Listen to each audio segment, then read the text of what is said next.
Start करा. परकामणी सेवा, पैसे मोजणे सेवा. परकामणी सेवा आता जी आपण माझ्याकडे बघा, कॅमेराकडे बघा. परकामणी सेवा जी आहे त्याच्यामध्ये पैसे मोजणे किंवा पैसे मोजणे म्हणता येणार नाही. नोट्स जे आहेत त्याचं सॉर्टिंग करायची प्रकारची सेवा आहे. नोट सॉर्टिंग करणे म्हणजे 500च्या नोटा वेगळ्या, 50ची नोट वेगळी, 100ची नोट वेगळी, 200ची नोट वेगळ्या, अशा प्रकारचं. कारण काउंटिंग करण्यासाठी तर मशीन असतातच, फक्त हे सॉर्टिंग करायचं आहे आपल्याला. 2 प्रकारच्या सेवा आहेत. वर तिरुमला येथे नोटा काउंटिंग सॉर्टिंग करायचं आहे आणि खाली तिरुपतीला कॉईन सॉर्टिंग करायचे. अशा प्रकारचे 2 प्रकारची सेवा आहेत. आणि सेवा सदन आपण आतमध्ये सेवा सदन 2 जे आहे पुरुषांसाठी आहे, परंतु इथं रजिस्ट्रेशनसाठी महिला पण येत असतात. रजिस्ट्रेशन करायचं एकाच ठिकाणी आहे. आपण इथं पाहू शकतो की कशा प्रकारची इथं गर्दी असते रजिस्ट्रेशन करण्यासाठी. रजिस्ट्रेशन करण्यासाठी आलेले हे लोक आहेत. रथसप्तमी असल्यामुळं सेवेकरी भरपूर आलेले आहेत. हे जे पहिलं काउंटर दिसते इथं व्हेरिफिकेशन करतात आधार कार्डचं. आधार कार्ड आणि आपण जे दिलेलं आहे कार्ड, आयडेंटिटी कार्ड, त्याचं रजिस्ट्रेशन इथं होते. त्याच्यानंतर बाकी वेगवेगळे काउंटर आहेत. रजिस्ट्रेशन प्रोसेस त्या काउंटरला होते. आपण इथं गर्दी पाहत असाल किती गर्दी इथं कशा प्रकारची गर्दी झालेली आहे. रथसप्तमीमुळं सेवेकरी जास्त आलेले आहेत. लिफ्ट वरून वर जाऊ आणि वर राहण्याची सोय. आणि इथं आपण वर जाण्यासाठी 2 लिफ्ट आहेत. आपण लिफ्ट नंबर 1 न वर जाऊया.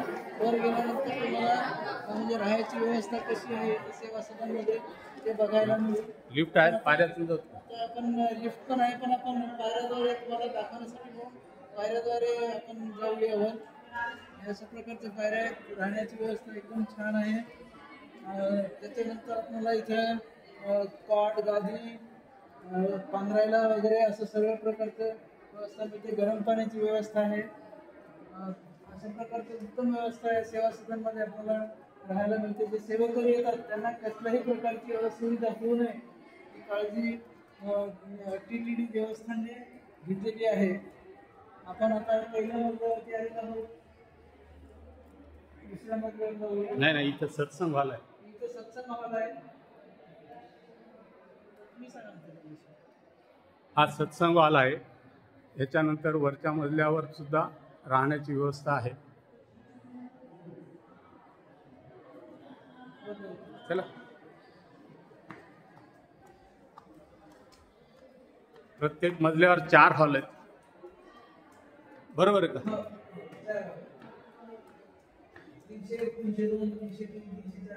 हां. आणि एका हॉलमध्ये 100-150 लोकांची आहे राहण्याची व्यवस्था.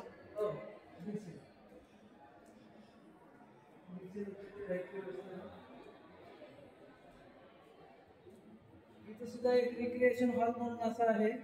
इथं लोक सकाळी योगा वगैरे करत असतात. फिजिकल ऍक्टिव्हिटी कोणाला करायची असेल तर ते लोक इथं करत असतात.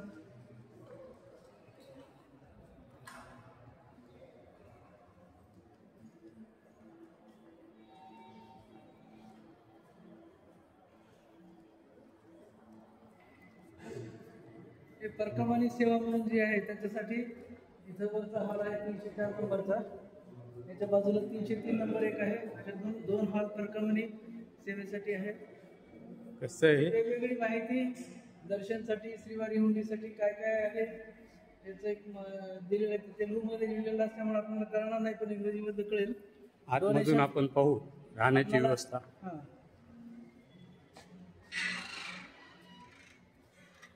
टॉयलेट बाथरूम स्वच्छ आहेत का? यस, एकदम स्वच्छ आहेत टॉयलेट बाथरूम. त्याच्यामध्ये पुन्हा बाथरूम मध्ये गरम पाण्याची सोय आहे. स्वच्छता खूप छान आहे एकदम. राहण्यासाठी अशा प्रकारचे 2 एकावर एक कॉट असलेले असे पद्धतीचे आहेत. 1 2 3 4 साधारणतः 130च्या आसपास इथं आहे राहण्याची व्यवस्था. आणि हे लॉकर आहेत बाजूला. लॉकरला जो नंबर आहे तोच नंबर कॉटला दिलेला आहे. आणि त्या प्रकारे आपल्याला जो नंबर अलर्ट झालेला आहे त्या ठिकाणी आपण लॉकरमध्ये आपलं सामान ठेवायचं आणि त्या कॉटवर थांबायचं आपण. अशा प्रकारे आहे एकंदरीत. त्यावेळी हे नाशिक श्वास सोडा, श्वास घे, दोन्ही पाय वरून योगाचं प्रात्यक्षिक चालू आहे इथं. बाहेरच करायला पाहिजे योगा. आसनाचं नाव छान जमलं असं एक पाद उत्तान पादासन डॉक्टर तोरवाड सर आपल्याला दाखवत आहे. जे एक निष्णात पशुवैद्यक चिकित्सक आहेत, महाराष्ट्रात सेवानिवृत्त आहेत. विशेष म्हणजे डॉक्टर योतिकर सरांचे ते वर्गमित्र पण आहे.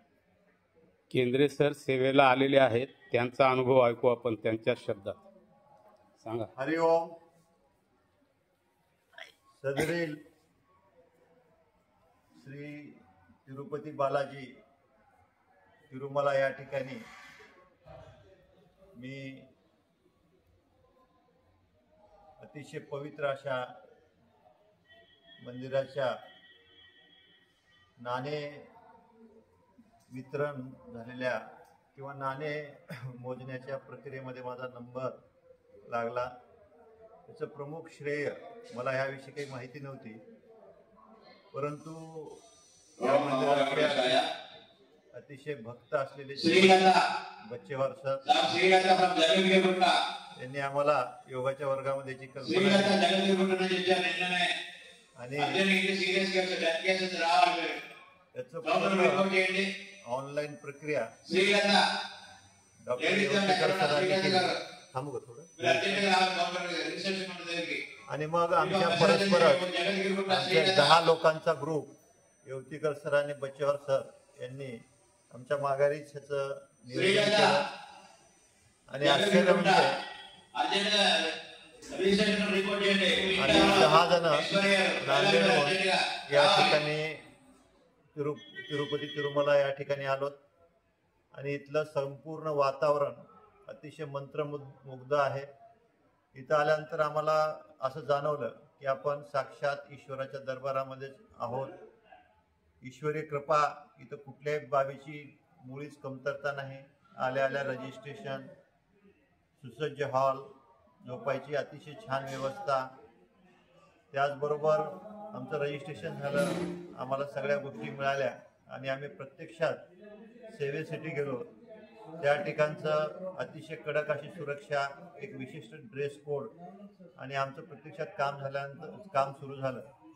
कामाच्या ठिकाणी अतिशय आरोग्यपूर्ण वातावरणामध्ये नोटाची गणना सुरू झाली. त्या ठिकाणचे जे सुपरवायझर किंवा स्टाफ आहे तो अतिशय उल्लेखनीय आहे. त्याबरोबर एक दिवस सेवा आम्हाला खालच्या बाजूला नाणे मोजण्यासाठी मिळाली. आणि विशेष म्हणजे या सेवेमध्ये सेवा तर होतेच, परंतु सेवेच्या बरोबरच आपण 3 दिवस ह्या वातावरणामध्ये राहतो.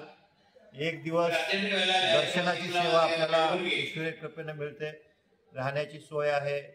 आणि ही सेवा आपल्याला खरोखरच मी म्हणेन आमच्या ह्या मित्रांमुळे तर मिळाली, पण आमच्यावरती काहीतरी ईश्वराची कृपा आहे. कारण आम्हाला ही सेवा समजण्यासाठी वयाची साठी गाठावी लागली आणि आम्ही अतिशय आनंदी आहोत. आमच्या हातून एक ईश्वराची सेवा झाली आणि आमचं दर्शनही झालं. आणि एक प्रसन्न मनाने आता आम्ही आज नांदेडकडे निघत आहोत. ईश्वर आम्हाला अशीच सगळ्यांना आणि पूर्ण महाराष्ट्रातल्या आमच्या मित्रपरिवारांना, बंधूंना, विशेषतः जे वेगवेगळ्या क्षेत्रातून सेवानिवृत्त झालेत आणि आता सुद्धा सेवेत आहेत, तर त्यांनी निश्चितपणे ऑनलाईन रजिस्ट्रेशन करावं आणि या संधीचा लाभ घ्यावा अशी मी ईश्वरचरणी प्रार्थना करून माझे 2 शब्द संपवतो. हरिओम. हरिओम.